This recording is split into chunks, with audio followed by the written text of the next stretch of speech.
Hello, my beautiful ladies. Today we are going to talk about my experience learning about feminine communication using feminine energy.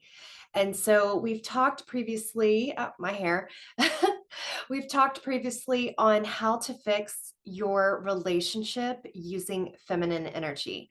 So there's a little twist to this. So a lot of times when we say we want to fix a relationship, at least I did, I came in often in the early years saying, okay, how can I fix him so I can fix my relationship? But if you notice and go back to that video, if you haven't watched it, fixing my relationship using feminine energy actually ended up having nothing to do with him. It had everything to do with me and how I was showing up. So that was a really important key in my journey. So we've talked about how can you fix your relationship. Now today I want to talk about more how to communicate in a feminine way. And again, my background, I have previously been more in my masculine.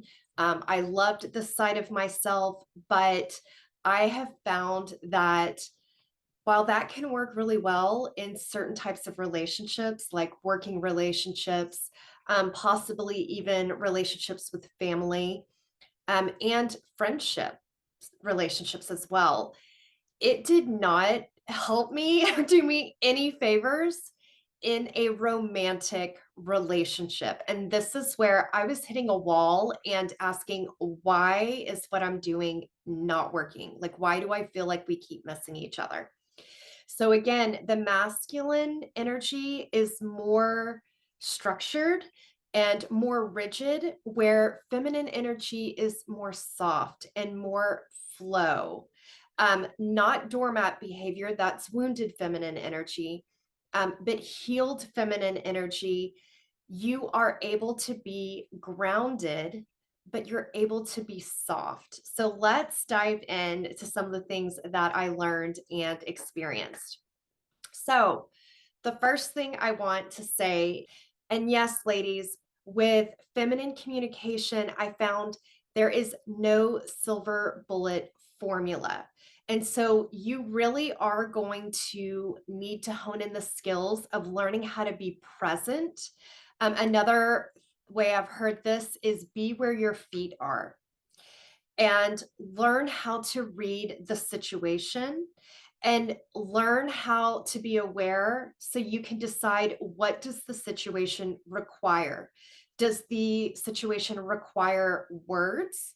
Does it require me to listen deeply right now and, zip it in a way?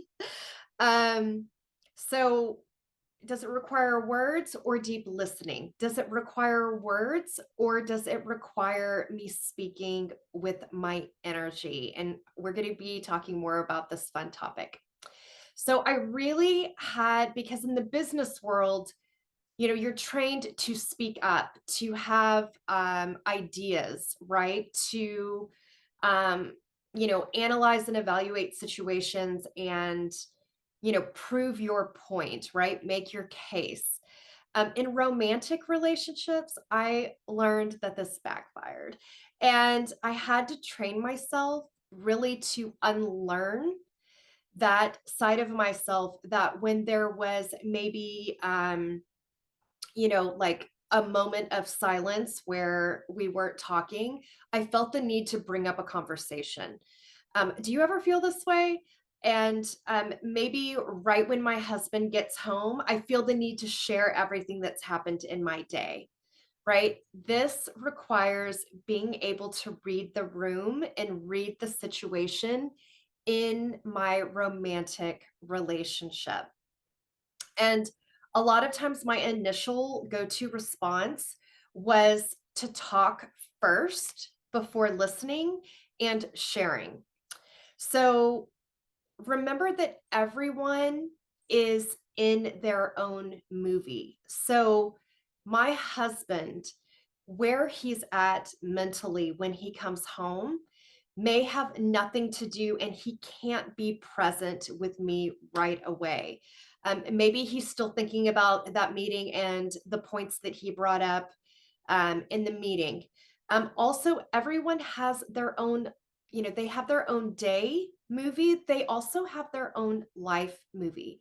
So everyone comes in to the situation with, their own wounds, their own trauma. Maybe they're tired. Maybe they haven't slept well. Maybe they haven't had time to, exercise. And so they're just in a very different place and, kind of low vibe with where they're at. And when, a lot of times when I was trying to connect with my husband, I found myself trying to be heard. And then a lot of times my husband was trying to be heard. So I was bringing in all of my stresses, problems that happened in my day. Then he's bringing in his, and we're actually not able to hear each other. Versus maybe I see that my husband comes in and, his body language, his energy is low. Maybe that's a point where I read the room and I realize this is a time for me to deeply listen, right? It's not a time for me to start firing off and sharing everything that happened in my day. Or maybe vice versa. Or maybe I realize when he walks through the door, I need to give him 30 minutes to an hour before he's ready to receive me and receive anything else that has already been happening that he may be game filming in his mind. So the tough part when this happens is, and especially when you're both tired, and this can happen in a relationship, both people are speaking, but both people are not able to hear the other person because they're trying to be heard. And this is where my program is trying to interact with his program versus more my consciousness and my higher level of my higher level of being is able to be present with him. So I finally learned that sometimes I just need to stop and I need to, as one of my girlfriends says, zip it, really dive into what does this situation require? What's going to be best for the situation right now? So is this a moment to speak up? Or is this a moment, like I said, to deeply listen and let my energy do the talking? And we'll talk more about that. I have my notes here. So, yes. So, again, remembering romantic relationships are different than other relationships. And also remember that only 7% of communication is verbal. And I knew this in business school, but knowing this and being able to be mindful of this in a romantic relationship, I really had to bring this back. So listen to this again, ladies. When you're trying to say something to your husband using words, he is only able to hear and experience 7% of that. The rest is in your energy. The rest is in your body language. The rest is in some of the other pieces that I want to talk about today. And I think this will help you when you're trying to have a verbal conversation and he doesn't seem to be receptive. So we focus so much on talking a lot of times and trying to explain, thinking that if we just explain it the right way, then he will get it or then he will understand. But ladies, he's only hearing 7% of what you're saying oftentimes. So let's keep this in mind. Again, do we want to be right or do we want to be happy? And I really had to ask this question for myself. Whether or not I'm explaining it correctly, that's only 7% of the picture. So let's dive into some of the other pieces that may be at play here.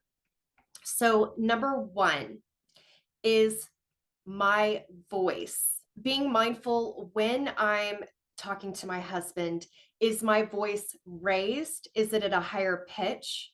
Um, I might be talking faster. Maybe I'm used to, speaking with my son and being more in, the doing, right? Because when you're in mom mode, a lot of times it's about getting things done.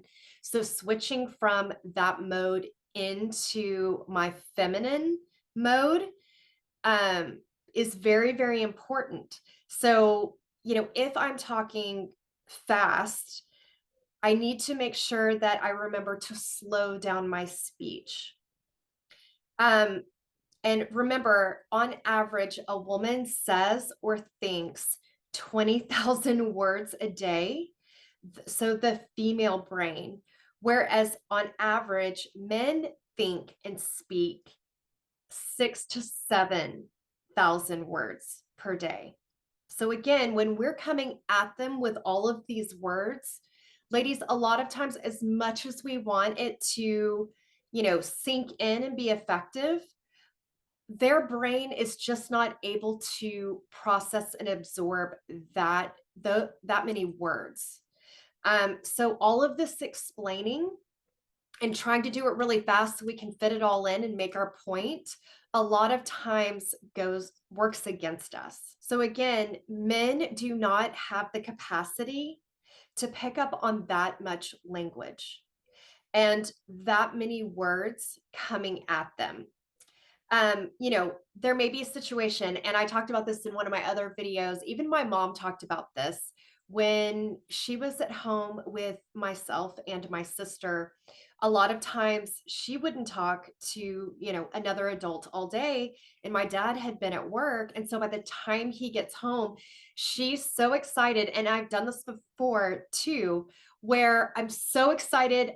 Throughout the day, I've been thinking about all the things I'm going to share with my husband. It could be all of the fun things that happened. It could be all of the problems and everything that went wrong.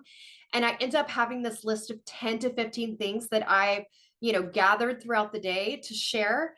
And when he walks through the door, he cannot physically process that much information. So that is really important. So keep in mind voice, watching our voice, the volume of our voice, the pitch of our voice, the speed at how many words we're saying and the speed, and remembering to slow down our speech. So the second one is tone. So think of when you're in a situation with your mother or a school teacher. Let's say if your tone is similar to how he experienced maybe his mother yelling at him when he was a child, or maybe it reminds him of his school teacher correcting him in front of everyone else and something that he did before he even gets a chance to hear what you're saying, it evokes a very strong negative emotion in him.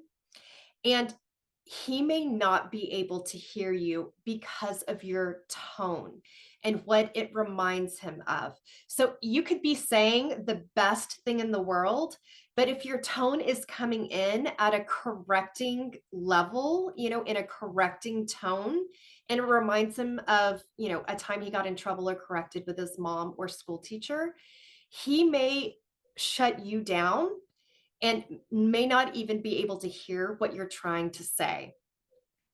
So I have personally noticed this when I'm saying something to him, and before I can even finish, he's already shut down.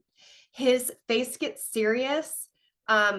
Instead of being positive, he's more neutral or he reacts like it's a negative, even if it's something positive that I've said.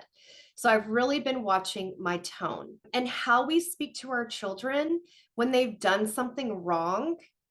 They're already in a defense before they even get a chance to process what you've just said. So this is important. So, number three is body language. And one good way, because I read several books on body language from a business standpoint.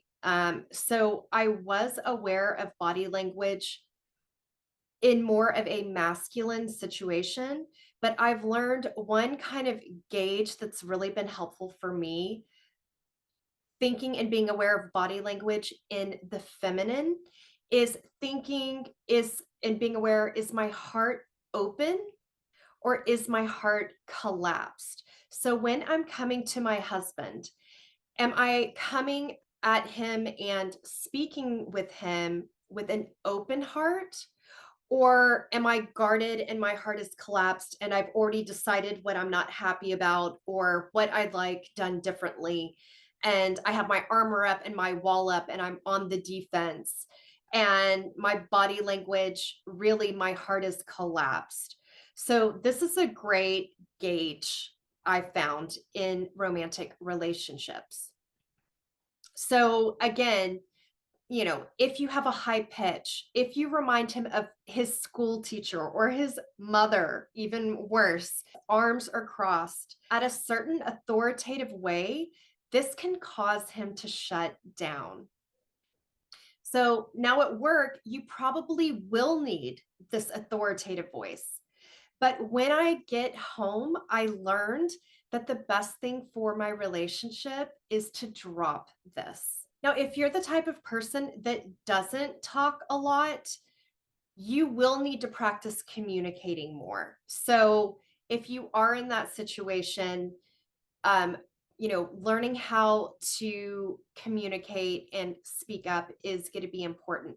But if you are used to wanting to share with your husband every single little thing that happened throughout that day, all the things that you've done, all the things that you've learned, almost in an oversharing way, these pieces are really going to be important to remember. So, number four, I found that was helpful was to speak to him in feeling messages. It is a myth that men don't like feelings. Men actually very much like feelings, but coming from a grown woman, not a little girl throwing a fit.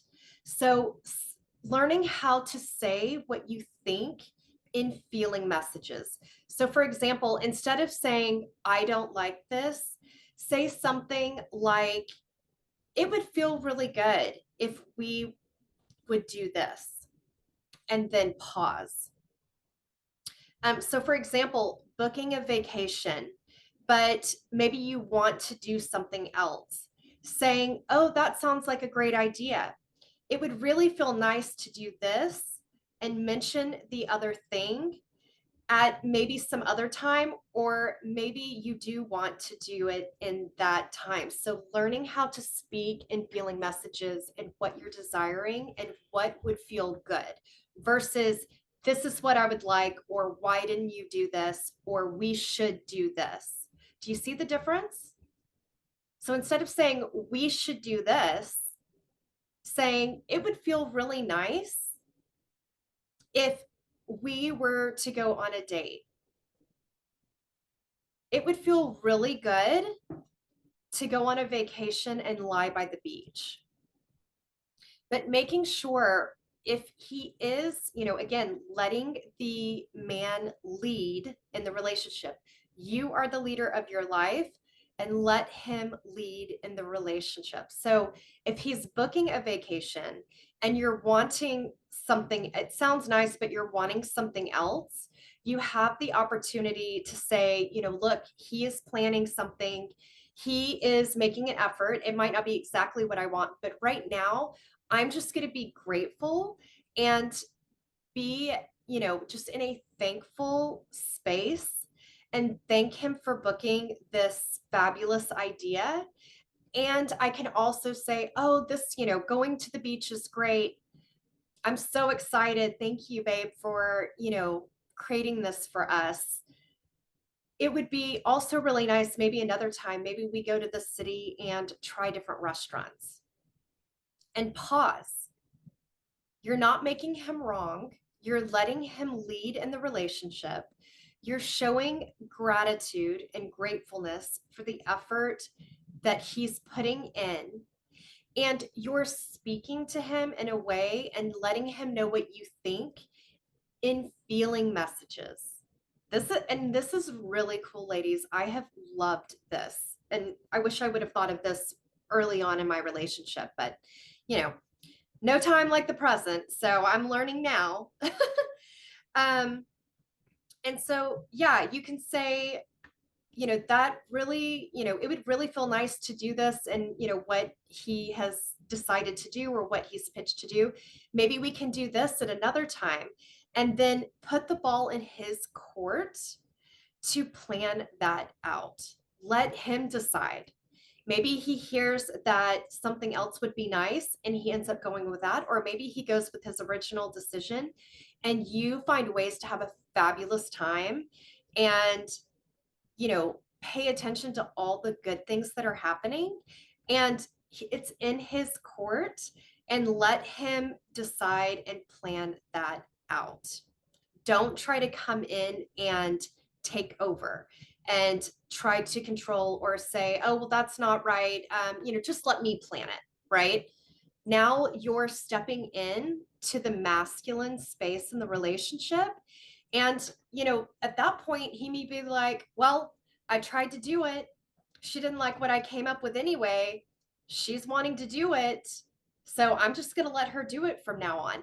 But now you've now put yourself in that position versus letting him figure it out, letting him plan things out, letting him hear what your desires are, and not trying to push exactly what you want. So by putting the decision in his court, this is a way for us, this is how we surrender, right? And this is where feelings communication comes in. You want to learn to communicate in a way where you're speaking in a pleasant tone, at a voice level that your husband will find attractive and that's unique to you versus someone else speaking at him like a teacher, a school teacher, or his mother, right? Convey your messages in a feeling manner versus just telling him directly what he should do or what you want to do. Do you see how this works? Do you see the subtlety and the difference? And some of this is kind of reading between the lines, ladies. And this is a skill. It's a skill. So we're at number 5, allowing space in the communication. So if you're ever at a bar, this is a really great exercise. Watch 2 men sitting at a bar and how they talk. If you notice, when men talk, they usually sit first off side by side. You rarely see men, sitting across from each other and having eye contact.